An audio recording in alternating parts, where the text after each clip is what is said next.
Welcome to the first episode of Get To Know With Mambo. So I've been doing this for a long time, like 20 plus years from the DJ side and the radio side. And I've met a lot of great people, man, from, celebrities, business owners. And my first episode, I really wanted to make it special because I just met this guy a couple years ago and I feel like I've known him forever. I've seen his brand for a long time. And the first episode of Get To Know is Frank DownStar. What's up, man? Damn, what an honor, bro. Hey, thank you for being here, man. Of course, anytime. Anytime you throw the bat signal, dude, I'll be there. Because you always take care of me, man. Nah, man, when I first met you, bro, I really wanted to hear your story because I seen DownStar on stickers in back of a car, which turned out to be your car. Yeah. And I'm like, what is this, man? Is this a label, a record label? Is this a promoter? And then we had you on the show, Rico and Mambo, for the 805 Spotlight. And tell us what DownStar is all about, man. That's kind of a loaded question, dude. Right now, what we do is I started the business back in 2009, and we sell nuts and bolts for cars. So you pop your hood and you see like all the nuts and bolts under there. We sell like replacement ones, basically like jewelry, for your engine bay. I was really big into cars and modifying cars, and kind of just seen it as an opportunity and took advantage of that opportunity, and then just kept the ball rolling, and it turned into what it is today, But so what was the first thing that you used DownStar on? The logo. Crazy, bro. It wasn't the logo, it was actually the name. So this was back in 2001. I was in high school at Wainimi High School. I was probably like I think maybe junior in high school, and I was really big into downloading music. Oh, you were that kid. Yeah, I was that kid, dude. So I would go to Arco. I would go see the van, the Q1047 van at that time.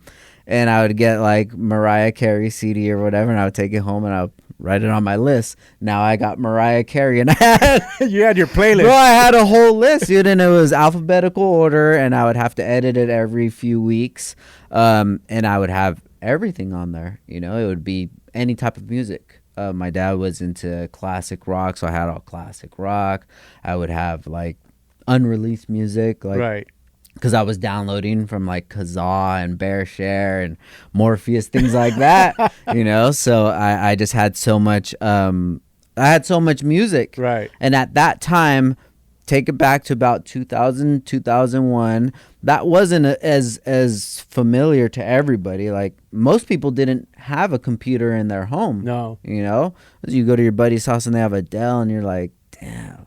With the burner. Yeah, dude. He's balling, bro. And then it was the RW, so he could write over it. So I ended up having a computer. I built it from like a show that they would have at like the Performing Arts Center. They would have like a computer show. Right. So I had it with my own burner and everything, and I would just download music and I would burn it for myself. And I don't know where the idea came to start selling it. I'm lying. I think it was I had a buddy who had the Marshall Mathers LP like 2 weeks before it came out. And that was the moneymaker back then. If you had an advanced copy of an album, you could bank off it. All day, dude. Yeah. So he was selling them for $5, and he said, hey, if you sell it, you get $2 each. And I'm like, hell yeah. So he would give me the CDs at school, dude, and I'm selling them. And I was like, this is actually a great idea. So I started building my inventory and started selling CDs, and I don't know why, like, business always intrigued me. I always wanted to have my own business. Right. And then I had this thing cooking, and it was just passing around the list, right? And I was like, you know what, I could call this, like, this should be my business because this is a business. Right. So I thought of maybe I'll call it DownStar because there was a company, it was called DarkStar. It was a skate brand. Yeah, I remember that. Dude, I love their logo. It was just so cool, you know, and I was into skateboarding a lot at that time. So I was like, I like that name. What about DownStar? And that's where the name came from, DownStar. And so did you design the logo too? well, so the logo that I had back then, it was like a Carl's Jr. star upside down. That was the logo. Right. But the logo was never anything really permanent until I started doing my hardware business in 2009. And then I linked up with some guy, and he helped me design the logo. And yeah, we cooked up the logo, and that's when we started using about 2009. Now there was a picture I seen. I think you were in high school, and you're. It looks like you have a DownStar shirt. Yeah. So what it was is I had my list, right, and then someone stopped me from the yearbook committee, and they're like, "Hey, can we take a picture of you?" And I'm like, "Yeah, sure." So I don't even know why I did it, but I had the list, and I put it inside my jacket so it looked like a T-shirt. Right. And then they took the picture, and then I guess the person that was doing, I wish I knew who it was, because the quote under it says like DownStar ? And it says something Frank has his own business, a lot of kids starting their business in high school or something, right? Something of that sort. And you know, I didn't think anything of it at that time, but that's the earliest receipt. Is it crazy to look at that picture and see what you got now with DownStar? Yeah, dude. It's weird. Sometimes I say like it doesn't even feel like I'm in control. It feels like I'm just following some sort of path. Because like how does that even happen? Right. You know? Like why did I decide to do that? Why did I think that name was going to be anything bigger? And how old are you when you were in high school? I was like a junior, 15, maybe 16 years old. Yeah, I didn't have a master plan, anything like that. But you had the name. Yeah, it was like you need a name for your email, for your library to get on the computer. Right. You need a name for whatever, dude.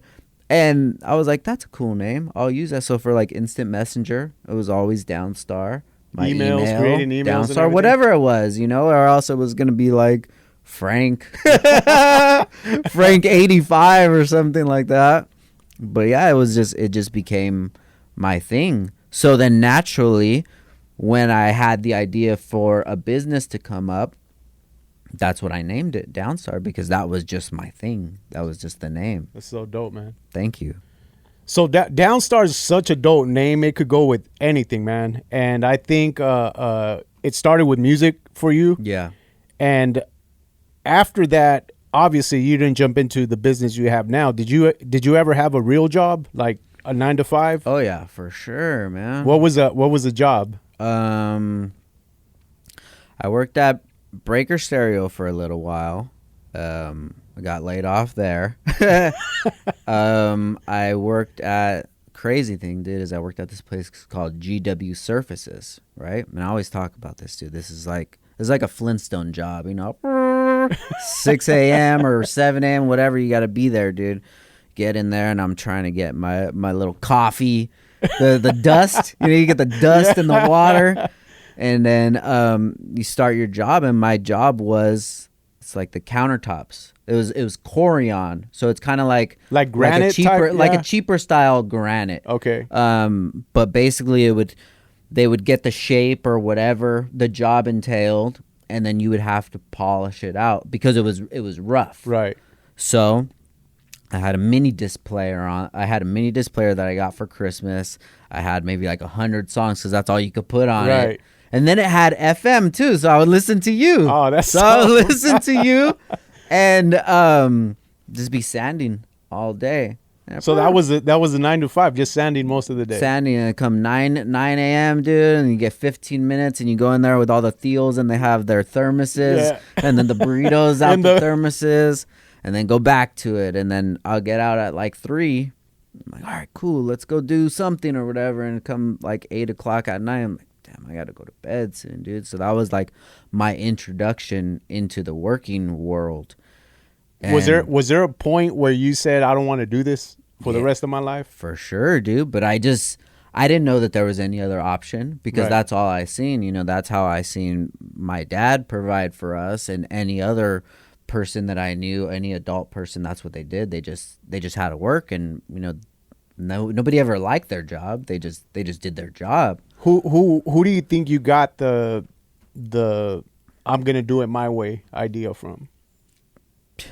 An entity. I don't know because it wasn't even that. Like I worked that job and then I ended up moving to Northern Nevada in 2004 to 2007. And when I worked there, then I worked at Best Buy because I was into car audio. So I did install.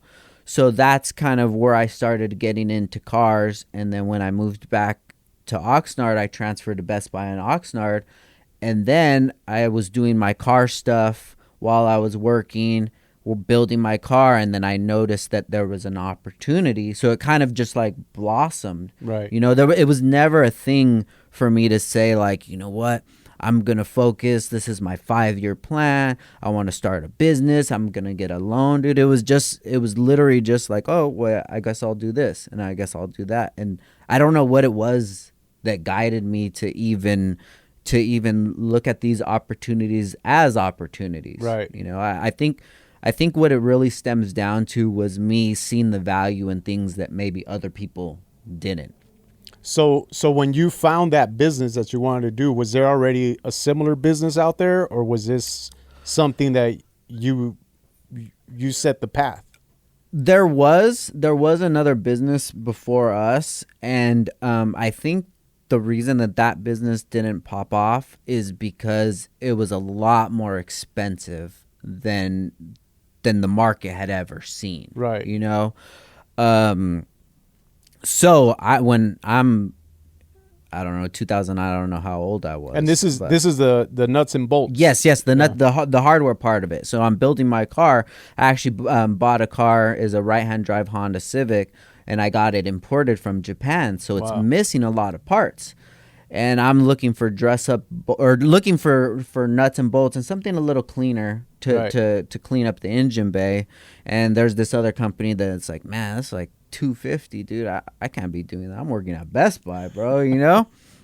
So I try to find something that is more affordable, and I actually end up finding some hardware that looks nice. And back then it was like you had a build thread. Right. So it was like the title was like me building my right-hand drive Civic, and every day I would post pictures on it of my progress.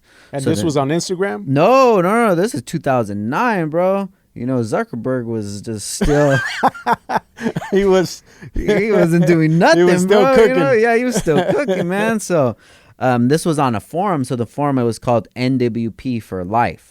It was like where a lot of the fan base of that, like local Honda guys, local SoCal, local meaning would go on it. So I would post on there, oh, I got these new nuts and bolts, and then somebody asked, hey, where'd you get those? Because I was asking people. Yeah. And the people that did have it, they didn't want to give their source or anything because they want to be the ones that have the unique looking bolts or whatever. So I'm like, okay. So somebody will message me, and I say, hey, I got them, bro. What do you need? He's like, oh, how much are they? It was $1 a piece. All right, let me get 20. All right, cool. PayPal me $27, $7 for the shipping, $5 or whatever. Right. You know. All right, cool, got you. Go to the place that I would get it from, bought like 4 times the amount, you know, and already in my head, I'm just thinking like, okay, well, let's make this inventory. Because back in the day, it was like I needed inventory for blank CDs or cases or whatever. So you still had the CD hustle going on? In my mind, yeah. I already knew what a hustle was, so I bought more than I needed to, sent the guy the stuff, he got it, he puts it on his build thread. People, hey, where'd you get that from? Oh, I got it from this guy, Frank. They messaged me, and then it just snowballed from there. When did you start tagging that stuff with DownStar? My screen name could have possibly already been DownStar, because I remember back in 2009 So I got my car in January. In about May is the big SoCal Honda show. And I remember, dude, I was parked in the very back by the loading dock, like the worst spot you could get. And I had a cereal box that morning I cut and flipped inside out, and I wrote on it DownStar Inc. And then I wrote $1, and then I screwed the hardware. I made a hole and screwed the hardware to it, and then I sold some there. You know, and that was like your first. That was my first time ever selling sale? to the public, besides shipping it out. You know, from January to May, maybe had like 5 sales or something in between there. You know. And when did you decide to make it a legit business? I want to say, I don't know, it like November of 2009, I ended up getting a website. I had a buddy that was savvy with computers, right, and he helped me build a website. And I think that's like in between somewhere in 2009 that it clicked to me like, okay, this is something. We have something here. You know, and then it just started to grow from there. So all this, you were doing it out of the garage at home, at your room? I'm doing it out of my bedroom, bro. On like the thing that my TV's sitting on. You know, I remember my mom, she bought me some little like baskets from like Dollar Tree to or something like that to yeah. separate them. And I just had my bolts and stuff right there, and I would be at Best Buy and just chatting on the forums, not even thinking about the business or talking about it or anything, just like oh, check out, oh, Mambo, nice car, you know, oh, good job, or following what's going on. Right. Because at this time, it's bubbling, bro. Like the community is bubbling, and people are doing things that were never even thought of. It's right. Like, oh, you put your battery there. That's crazy. Oh, you hid your wiring. So everyone's feeding off of everybody's energy. And like then I come in with the hardware. And then people are, oh, where'd you get the hardware? So it's like it's all just like a stew just bubbling, right. and it just happened like at the right time. So that system that your mom helped build in your room, yeah. Do you find yourself still using that? Oh now? Yeah, dude. Yeah. So now I have these plastic tubs that we have from Harbor Freight, and we probably have maybe like 200-300 of them at the shop. Just everything organized, and then other cabinets with each color, and it's all organized. Like I try to be as organized as possible, dude, because if not, like, man, it's so hard just to work in an unorganized place, especially with so many moving parts, you know. So you know, when someone looks at what you've done, they look at, you know, your idea, like, man, this dude's having success with everything. I'm pretty sure there's been speed bumps that you've came across in doing this. You know, you've ran into issues where you probably wanted to throw in the towel. Is there something you can share where you're, you know, maybe someone listening or watching this can say, yo, I need to keep going. I can't just give up in something that they're doing. Yeah. It really had to do with internal issues that I had, right. You know, the reason that I like was so into music and downloading music and like dialed into that is because like I was always just kind of like the loner. Like I always just did my own thing, right. You know, and I didn't have like a lot of friends I didn't play sports or anything like that. So I kind of progressed in other ways. Mm-hmm. And when I started getting into the community and the business starts to grow, and I'm sure you can relate to this, the more people you meet, then you're like, man, dude, now I got a lot of friends, dude. Like, right. This is cool, man. I've never had this feeling before. Like people want to hang out with me or they want to be around me, but then you get that reality check is like, nah, they don't want to be around you. No. They want to be around what you can bring. Yep. You know, they want to be at your booth because that makes them feel like they're part of something. They don't want to be at your booth because, oh, Frank, you're my friend, and I want to help you out. And it took a long time for me to actually realize that. and that was hard, and it wasn't really something that made me want to throw in the towel, but it definitely made me kind of reevaluate life, and then it kind of made me feel lonely again. Right. Like, man, I'm still at that place that I was when I was a kid, that like I really don't have any friends, because like these aren't friends. Right. They don't call me to see like how I'm doing or like how life is or anything like that. It's only when it's party mode or for sure, for sure. And yeah, of course, yeah, party mode, going out even locally, because I when I would travel out to these shows, you're talking about going all around the country, having these vendor booths, and I would meet people all around the country, and I'm like, yeah, these are friends, but come back locally, now I'm starting to make some money, and then we're going out to the clubs and things like that. And I'm like, oh, so I didn't drink, I Right. stopped drinking in 2010, so I was the driver. Oh, it's cool, bro, I got you, man, I'll go pick you up. And then like, So did you Damn. kind of just like the lifestyle of partying or being out? yeah, just going out, being in the mix, Right. dude. I always wanted to be in the mix, but then I'm like, damn, why can't somebody pick me up Right. one day? Even if like, you're not drinking, even right? if I'm not drinking, Yeah. why is it that I got to be the one that's picking people up, or oh, I got you, bro, don't worry about it. Like, why can't you get Right, me? right. So it's like having to take a step back and having to evaluate all this stuff. It's a hard one, Yeah. man. And you're like, damn, maybe I don't have any people that really have my back. Then you start looking at the people that do, and you're like, man, I gotta value these people a lot more.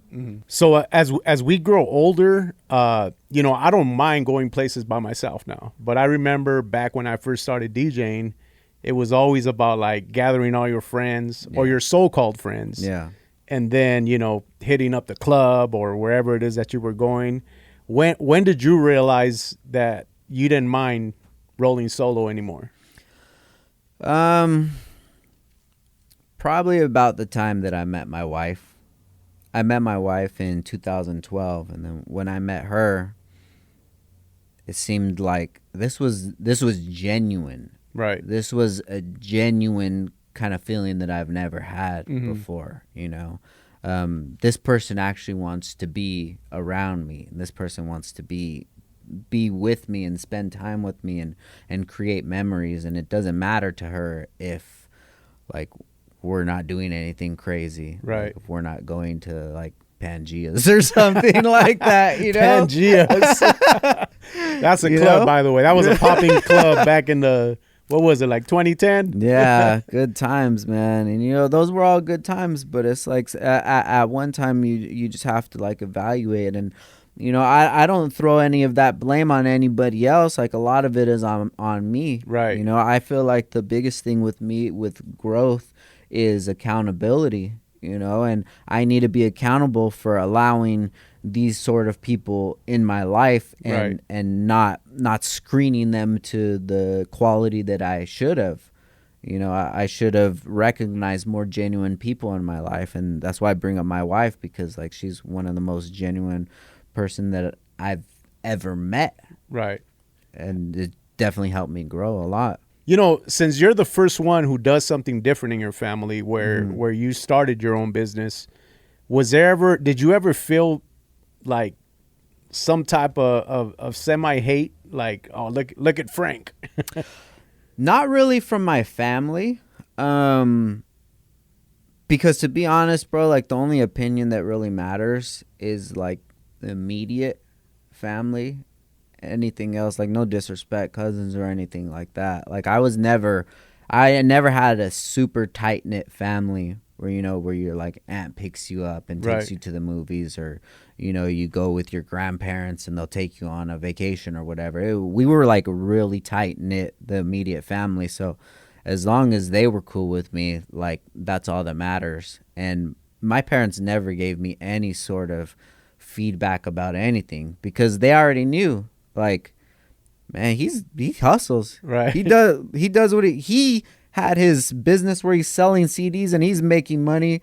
Like, we didn't teach him that. Right. So if he knew that, like, I'm not going to give him any sort of problems, How was the relationship with your dad growing up? was your dad always encouraging? Was he distant?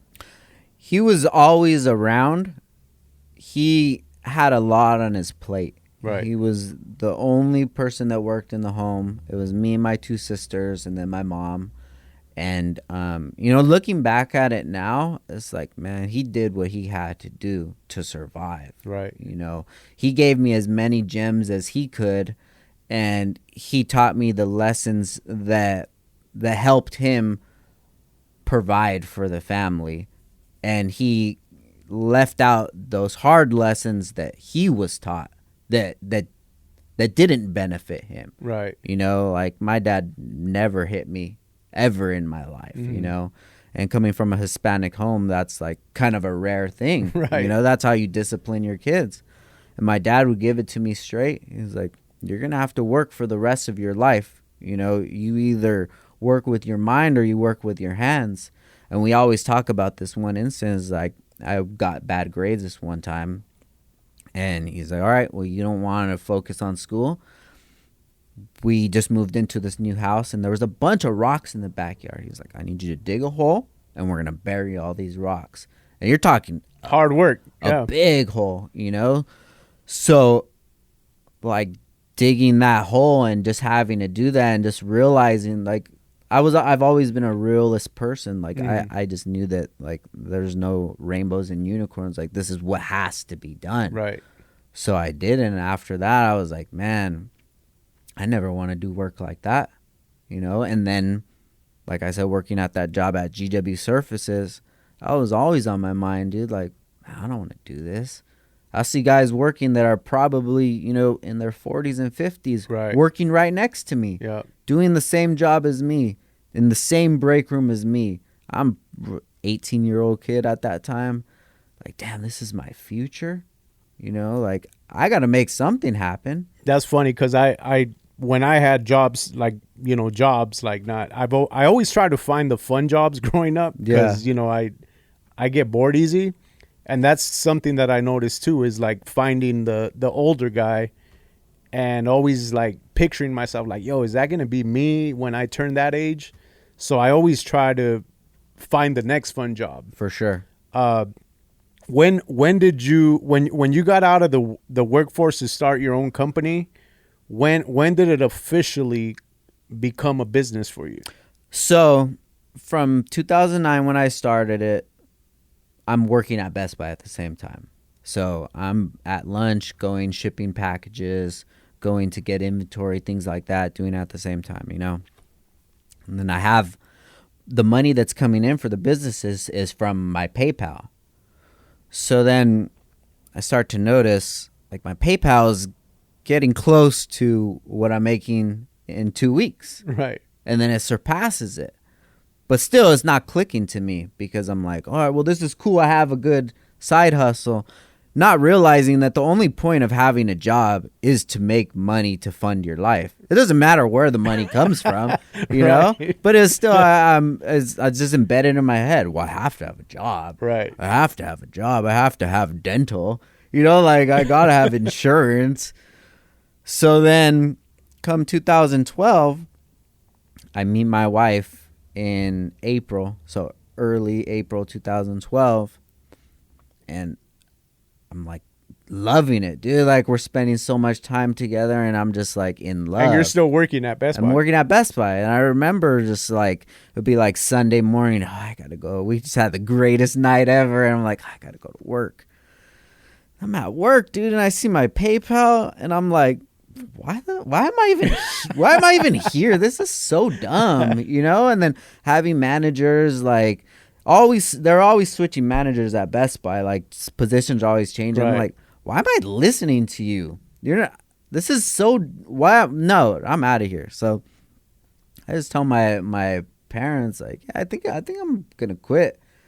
They're like, oh, that's cool, whatever. Oh, so they didn't try to talk you out of it or nothing? No, dude. They're like that. Whatever you think. And then I just meet this girl and I'm just like, oh yeah, I think I'm gonna quit my job. Right. Like, oh, that's cool. Like what the hell? That's random. So nobody tried to stop you from? No, nobody. And I think that's always been the thing with me is nobody's ever tried to stop me, or I never valued anybody's opinion that high because I was always alone. Right. I always did my own thing. I always made sure that I was happy because I made myself happy. Right. So I never had anybody that was like had that much control or power over my thoughts. I mean, besides my parents, respectfully, you know, Right. but they had my back. Yeah. So who else is gonna matter? Right. You know, and I was like, hey, I'm put my 2 weeks in, and I lasted a week. What do you mean you lasted? Because I'm like, hey, I'm not gonna come in today. They're like, hey, you don't need to come in no more. I was like, all right, great.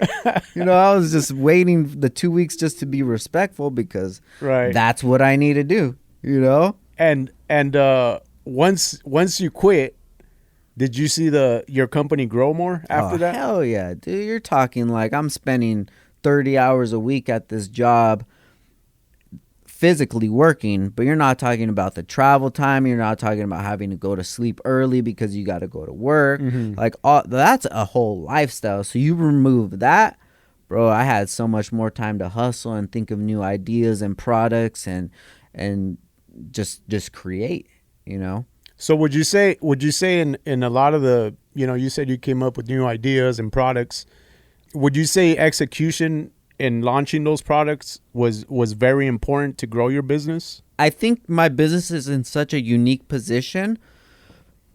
Think of like American Gangster. Right. He didn't need to have to sell the Blue Magic. It sold itself Yeah. because it was just such a good product. You put it anywhere, it's going to sell. So the product that we had filled such a void in this community that they were hungry for any sort of thing that they could get. Right. You know, so then once I started to realize that, like, oh, well, I built a kit for this transmission, boom, that's selling. Well, I built a kit for this mounts, boom, that's selling.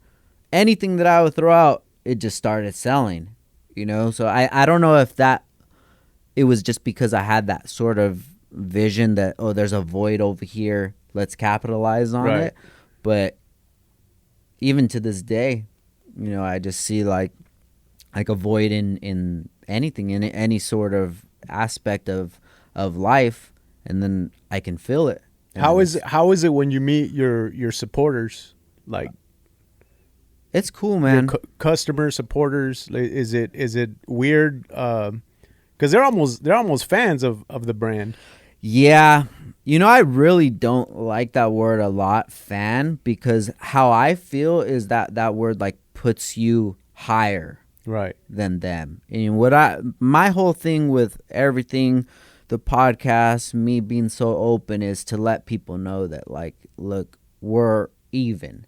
I did this. Mhm. You could do this. I didn't go to any sort of school. I didn't get any loan. I'm not an intelligent person, you know. I just know that you buy something for $1, sell it for $2. You Right. know, like, and you can figure out that in your own aspect of life, whatever it is that you're into.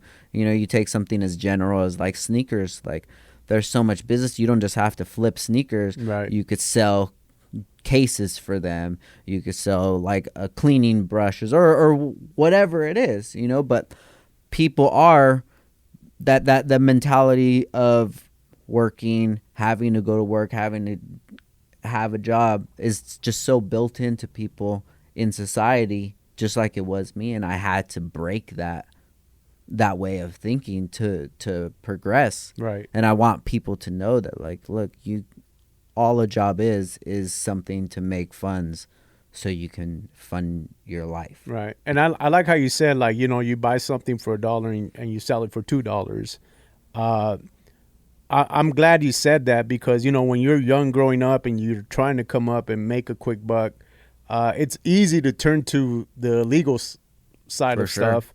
So you saying how it was a bolt or a nut that you got for $1 and flipped it for $2. For sure.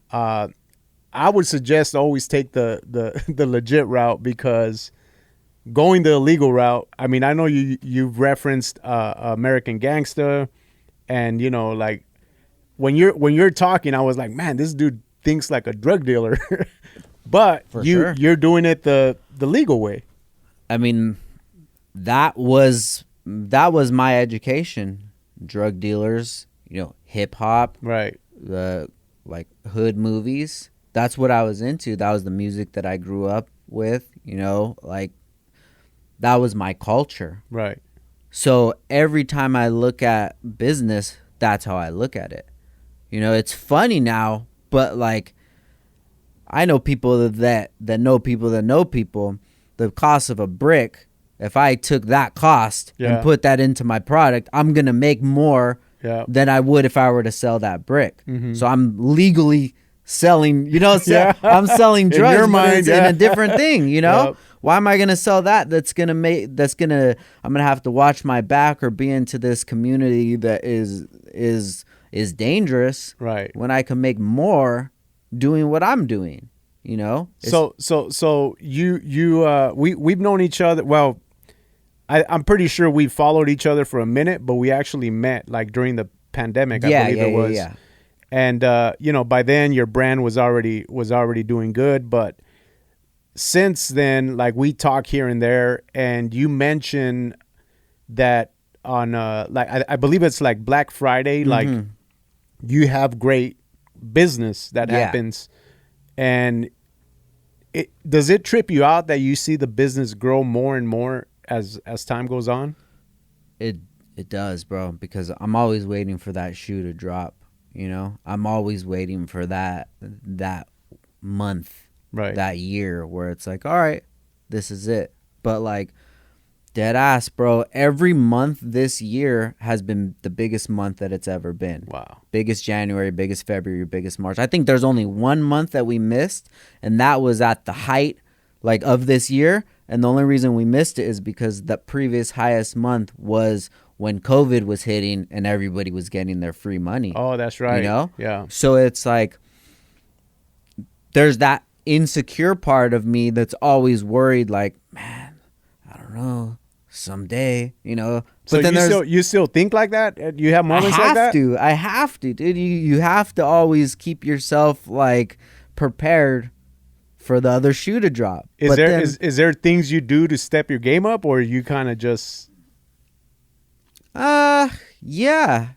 I never really get so attached to a certain like achievement that I've reached. Mm-hmm. Once I reach it, once it's done, like that's one for the books.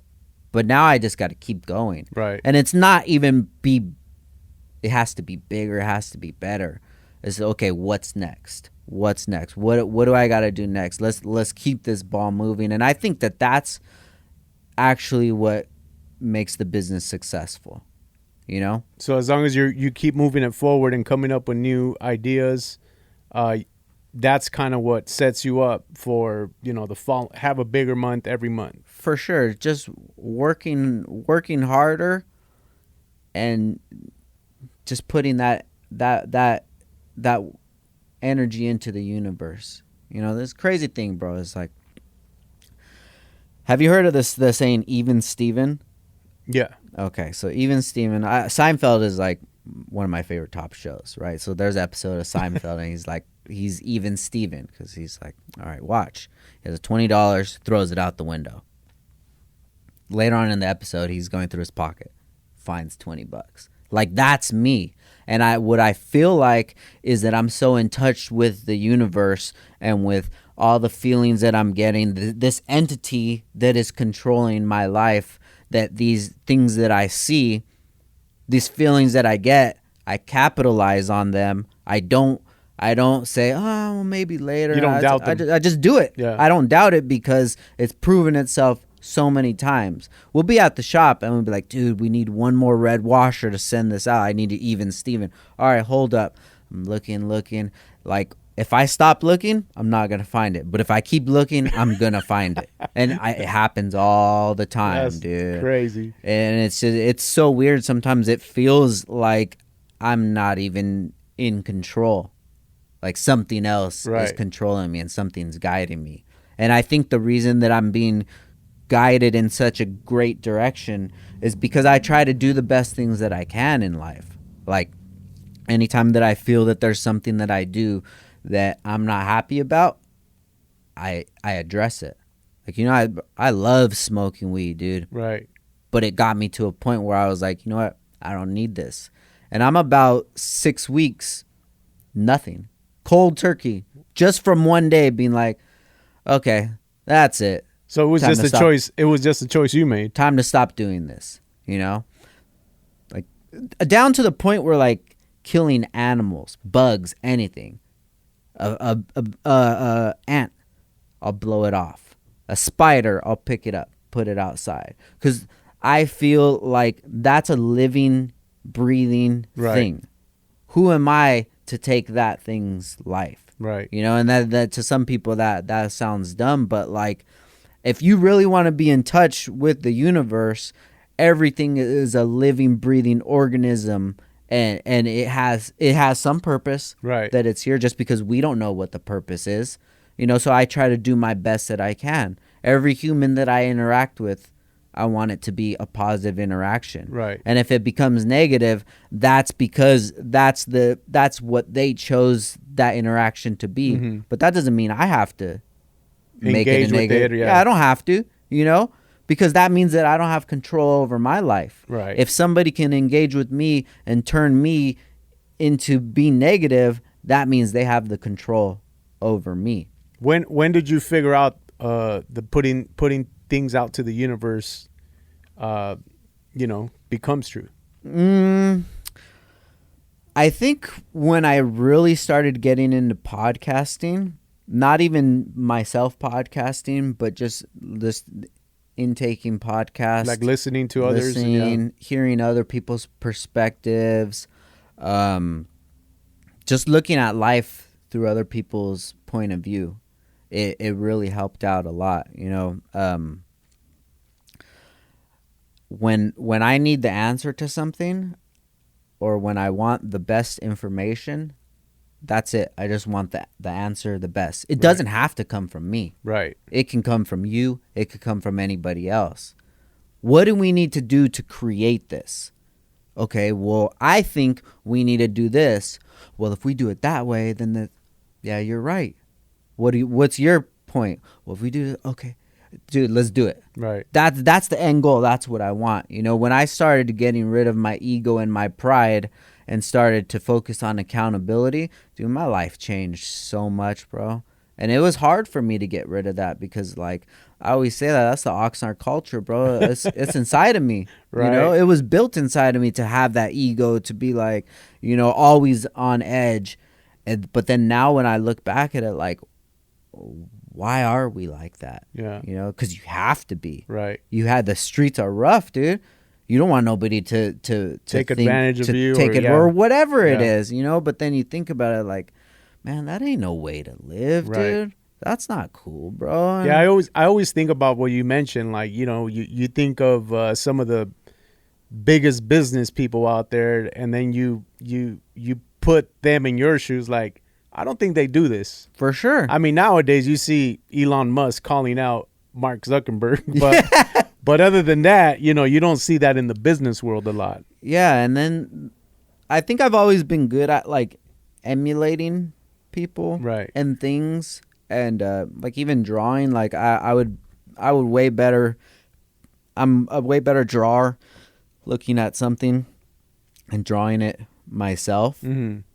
And rather than, like, actually creating something, so when I see people that are in a position that I want to be in, I, like, kind of emulate the things that they do that I respect from them, right, and that's always just helped me grow as a person. It's the hardest thing to look in the mirror and be like, yo, you caused this. Right. This is your fault. The way that you handled this was your fault. Whether it's a bad interaction, bad relationship, you're fat, you're poor, whatever it is, Mm-hmm. Like, I try to be as compassionate as I can to people, but then you got to be a realist sometimes. Right. It was like, yeah, bro, it's you're overweight or you're poor, but, like, you're making bad decisions. Right. When are you going to address this? When are you going to address this bad decision? And I have to look at myself like that. Like, with the stop smoking thing. I love it, and it's socially acceptable now. You know, it's legal. Right. It's if I went home and smoked, my wife didn't think of anything, no problem with it. But then when I wake up in the morning, I feel like groggy. You know, it's harder to wake up. You know, I'm snacking. Right. All of these things, I can still continue my life and do it, but like, why? Why am I doing these things? And I had to have that conversation with myself. You know, like even with drinking, I stopped drinking in 2010. It's like, was it the same reason? You kind of similar? Yeah, why? like, why am I doing this? Because it helps me loosen up so I can like talk to people and have fun. When you do things like that, do you completely give it up, or do you have a drink or a smoke? I haven't had one sip of alcohol since then. And smoking, like alcohol, I have like kind of a relationship with that where it showed me a lot more bad than good in life. Mm-hmm. Smoking, I don't have that sort of feeling towards it, but I don't envision myself smoking anytime soon. Like, for what? Right. You know? Like, I always evaluate the bad things that I consider bad in life. Soda, don't drink soda. Like, it's just the junk food. Like, I don't eat junk food. Right. It's like, why am I doing all of these things? So I can feel good. Why do I need to feel good to combat because I feel bad? Right. Okay. Why do I feel bad? Let's get to that, because that's the point that we need to figure out. Why do I feel bad? And when you stopped smoking, did you see a big difference? Oh, dude, crazy, bro. It's like were you high when you had that conversation with yourself? I don't even know what it was, dude. It's not. It wasn't even like an epiphany. Right. It was one of those things like, I'm not gonna do it today. And then today turned into tomorrow, and then it just compounded. The hardest thing was like going to sleep. You know, I gotta smoke because I gotta go to sleep, and I'm like, because I remember having a conversation with you about it, because you were talking about a thing you did on Instagram where you would smoke before or during. Yeah, so it was a live show that I would do on Instagram, and I would smoke and bullshit with people. And, you know, I don't look back at anything in regret, because those are all growing experiences, and those are memories that I do cherish. Right. But like, I'm forever evolving, you know, so the evolution is not going to change, and I'm always going to get better, and I'm never going to get worse. Mm-hmm. And if I do find myself going down, I have to stop and evaluate myself, because in the position that I'm at, nobody could tell me anything. Right. Minus my wife, you know, because we have a relationship and I respect her because that's my wife. I hold her to the highest. So if there's ever anything that she didn't feel that was right that I was doing, yeah, that's something I got to address. Right. But besides that, dude, everything's going great. Bills are paid. I'm not asking nobody for anything. Nobody's helping me out with anything. So the only one to keep me accountable is me. Right. And I got to keep that sword sharp, you know? And everything that you said right now, you could do whatever you want. Has there been moments where you've had to check yourself? Because nobody can check you but your lady, you said. Yeah, that's what I'm saying. These are those things that I always have to check myself on. You know, hey, you've been going out to eat a lot, dude. You're looking a little fluffy in the face, you know, like that shirt's fitting you a little. Like, what's up? See, I need to have that mentality, dog. You know? Yeah. And those combos that you got to have with yourself. And you know, how I feel about myself is just me internally. Right. All the stuff I say, I don't look at people and be like, well, you shouldn't be doing that. That's the conversations you have. That's the conversations I have with myself. All I ask is that you have honest conversations with yourself. Mm-hmm. You know, there's two voices in your head. The devil, the angel. I says the bitch voice and the boss voice. Right. And that bitch voice is so convincing. You're good. Because it's an easy way out for sure. Out of everything. It's the easy way. When you find that something is the easy route, that's probably not the right route. Right. That you want to be on, you know? And think about like negativity. Negativity is so easy. It's so easy to be everywhere. negative. Yeah. Everyone's negative, Yeah. you know, because that's the easiest thing to do. So if you're a really prideful, egotistical person, you're really doing the easiest thing. And okay, so you can't do something that's hard. Right. It's hard to be positive. Yeah. You know, it's hard to think about like the good stuff that's going on. It's easy to think about all the bad stuff going on. Especially when if you're surrounded by a bunch of negative people and a bunch of, you know, negativity all the time, like you said, it's going to be hard for you to step up and be the positive one or look at the positive in everything. And you got to step out. Yeah. No matter who it is. It's your mom, it's your dad. You got to go, bro. You got to distance yourself from them. Yeah. That's my grandma. Like, so, bro? Like, you got to go. You know, you got to. She's still going to be your grandma. She's still going to be your grandma, Yeah. bro. She's still going to send you $5 for your birthday. Like, we talked about a book that I had recommended. Did you end up reading it? yeah, The Fifth Agreement. Isn't it crazy how that book can make you think different and look at life in a whole different way? Dude, it was amazing, man. You know, and that will really check you on who you think that you are. Yeah. Because you could think you're somebody, but like who I am to you is totally different Right. than who I am to my wife, to my son, to my daughter, to my mom, to my coworkers.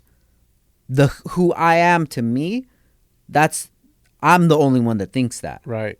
Nobody else thinks that. I think the part in the book that got me was where you go watch everyone's the movie theater. Yeah. and you're like, man, you think you know your partner, like you really don't. For sure. So I was like, that's crazy, because me and my wife have been together since we were teenagers, and then sometimes I think of the stuff I find new things out about her every day that, you know, in my mind I started questioning, like, yo, do I really know her? For sure. But you don't, because, you know, we're creating our own movie. Yeah. And I highly recommend that book. That's Yeah. a great book. Anybody, even if you don't want to read it, you just get the audio book. It's worth the $10-15 Oh, yeah. or whatever it Yeah. is, you know. And then you think about, like, sometimes my wife will say something and then she'll be like, yeah, you're in a bad mood, and I'm like, well, I'm not. But then I think, what am I doing to make her think that I'm in a bad mood? Right. So then I'm having to evaluate myself, like, okay, so what are the things that I'm doing that are coming off as a bad mood? Right. Because that's the only thing that I can control is myself, and how I'm presenting myself to the world. Yeah. You know, and that's why, like, I look at everything without regret, because it's been a learning experience. Right. You know, there's people that think a certain way about me, and it's valid because at that time when we interacted, that's the me that I presented Right. to them. And the most that I could do now is just try to be the best that I can every single day. You know, I get up, do my best, evaluate, and then the next day do better. Right. And you know what? We talked about your business, the hardware business, but it's also grown into the podcast and also skateboard shop. Yeah, so we just opened DownStar Skate at the facility in Ventura. I would say March 22, I think it was. A few years before that, my son approached me and he said, Dad, I want to get into skateboarding. I'm like, oh my God, let's Were you do into it. skateboarding? I was when I was a kid, so that's why I like go back to the beginning of DownStar. That's why I named it DownStar, because I Of the love the skate, brand yeah. Darkstar, because I was into skateboarding. So that's 2001 back in the day. That's what I did, because skateboarding is such a solo sport that, you know, I can do it by myself or, you know, my progression only depends on me. Right. You know, so I really love skateboarding and the culture of skateboarding. And it's so crazy, like, fast forward to today, how skateboarding, the culture, everything has manifested into what it is today from the Right. way that I market DownStar, even before I got back into skateboarding. You know, so when he approached me, I was like, man, I miss skateboarding, dude. let's do it. So I got him a skateboard, and then I got me one. And then we started going to the skate parks and skating, and bro, I got back into it. Like, legit. I'm better than I am now than I was when I was a kid. Yo, I was seeing some of the videos and I was like, man, 'cause I think I told you, like, I used to skate when I was young. Yeah. And then as a grown man, I tried to get on a skateboard thinking everything's going to come back like riding a bike. Hell no, bro. I got hurt and I never got on the skateboard again. So to see you do some of these tricks, I was like, yo, this fool still got it. Dude, it's crazy, bro. And like, I'm 38, but in my mind, I'm still 16. Yeah. I'm still the kid, because like you can't put an age on your consciousness. Mm-hmm. It's just getting better. It's just progressing. Like, you're just learning more, but it's not like your body starts to deteriorate, your knees Right. start to hurt and stuff like that. But internally, I still feel young. Right. So when I go skate with my son, dude, that's my homie. Right. That's my big dog, dude. And we'll go with his friends, and it's not like, oh, it's Christian's dad. Like, no, we're all part of like this experience that we're gonna have. Right. We're all gonna have such a great time, man, and I love it, you know.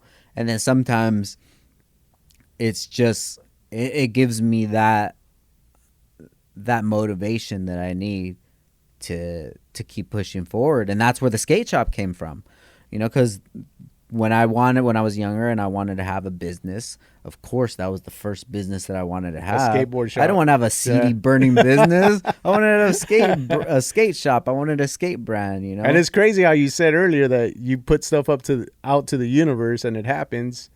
And that was actually the first thing that you put out to the universe, and it finally happened. Yeah, I had the funds to do it. I knew how to run a business. I had the ability to get the skateboard for $1 and flip it for $2. You know, so I said, why not? Right. You know, and it's a slow cook right now, but it's just, like I say, it's just marinating, bro. Like, it's gonna grow with as much attention as I give it. Right. But I only have so much bandwidth throughout the day, Mm-hmm. and it has to go to DownStar, which is the obligations that I have to our customers, and then to my family, you know, and that's just that balance. And I think as a family grows, like a lot more of your time goes towards the family. So it's not that you're ignoring some of these things, like you said, they're still there. But when the time is right is when you'll focus on them. You also do podcasts. How long have you been doing the podcast for? I think I started in August of 2018. And was there a reason behind you wanting to start a podcast? Yeah, because I always had these sort of thoughts, and that was probably when I got into podcasting like that as a hobby, maybe in 2016, just listening to them. But you got a lot of episodes out. Yeah, I just finished 249. That's like a lot of content, bro. Bro, most of the episodes, like, modestly, an hour and a half. No, I've seen some. You know, we've done some that are close to 3 hours, dude.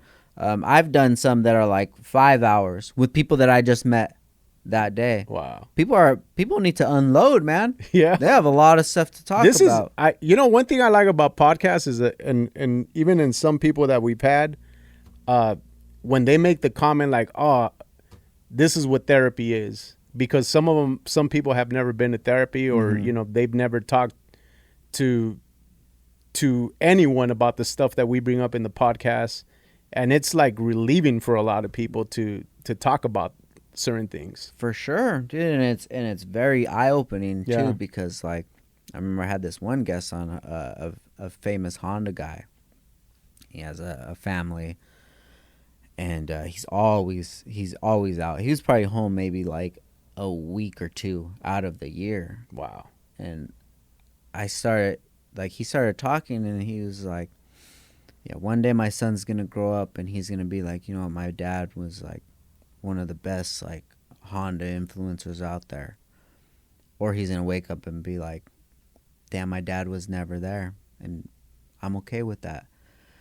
And I'm sitting across from this cat, and I'm like, damn, bro, are you hearing the words that are coming out of your mouth? Right. You know, and I'm pressing him and asking him, not putting my, Like almost trying to give him a chance to correct himself. like, where is this coming from? Yeah. What makes you think that this is the path to be on? Not judging, but just like, man, I am so fascinated with your train of thought. Right. Like, this is crazy. And then after, like, this is probably the only episode that I sent out. Like, look, you need to listen to this and you need to approve it before I put it out there, because a lot of the stuff that you said is going to be very controversial. Right. And it was, dude. People were like, dude, I didn't know that about this guy. Like, I didn't know that he was so self-involved and self-absorbed and, like, did not care about his family in the way that I assumed he did, you know. And then after that, I noticed that, like, me asking him these questions literally opened up doors in his head. Like, yeah, you know, I never thought about it from that. I never thought about it from that point of view. Wow. You know, and I'm just like, damn, some people, they don't think about it because nobody's ever questioned them on it. Because who really cares? Who cares to sit down and like ask you about your life? Right. Ask you about how you feel. Ask you about your happiness. You know, I've had people on the podcast that literally break down and cry. Like, there's a point that not even that long ago, probably had like 5 people in a row cry on the podcast. Oh, I could see that, because sometimes a certain question will trigger something, and it could be about something that person's been wanting to talk about for a while, but they can't go to their parents, they can't go to their significant other. So now that you ask the question, they're gonna spill the beans, man. For sure, dude. Like, how are you going to go to your significant other or to your parents when you're their Superman? Yeah. How are you going to go to them and tell them, like, that you're feeling some sort of way? You know, that's hard, because then you're like, man, I don't want them to feel like that I can't handle the problem. Right. You know, but everybody's got a lot of stuff going on. Yeah, and that's one thing I like about, you know, doing this and doing podcasts is, like I said at the beginning of this episode, this is the first of many, because, like I said, I've been doing radio for over 20 years. I've DJ'd for over 20 years. I've met a lot of great people. Some I wish never to talk to again. Yeah. Some are so dope that, you know, I want the audience to get to know them at a level like this. And, you know, continuing to do episodes like this, kind of, you get to know a different side of what people know you as the skateboard shop, the podcast, or the hardware stuff. Yeah. I'm pretty sure some of the stuff you shared today, some of the people who purchased things from you didn't know that about you. Yeah. They didn't know you worked at Best Buy, or how you started burning CDs back in the days. But man, this is what I think podcasts are all about, is getting to know each other, learning something. I mean, that question you asked that dude, I'm still tripping out on it. The answer he gave you about, you know, it was insane, bro. His son might liking him or not for what he's doing. Yeah, and he was chill with it, you know. And it's just like, people just don't think about it. Yeah, because life is moving so fast. You got to make these decisions, you know, and you got to do what's best in your mind. But are you really looking at the theater? Right. Are you looking at your life on the screen and being like, wow, and then you go over to the next theater and you're looking at your sons and you're like, damn, my son's at the soccer game looking around to see if you're not there. Yep. And then sees you posting up and you're at a car show, and he's like, well, those cars are obviously more important than I am. Right. Especially in a moment like that. For something like sports, it's big moments for kids. For sure. Yeah, man. So what would Frank now tell little Frank when he was going through a struggle? I don't know, man. It's all gonna be all right. I'll probably say that, dude. Just keep on keeping on like Joe Dirt. You know? Like Joe Dirt, man. It's all gonna be good, man. Hey, know? man, thank you so much for doing this. Hey, thank Give you, bro. I them appreciate your you. handles, man, Instagram and all, and your website and all that stuff. If you want to check out the business side of things, it's just at DownStar, or me personally, Frank_Downstar. Pretty much right there. You could find everything out. And if you want to check out the website, it's downstarinc.com. All right, man. Get to know with Mambo. First episode in the books. We're going to be doing a lot more of this. Thanks for checking out this episode.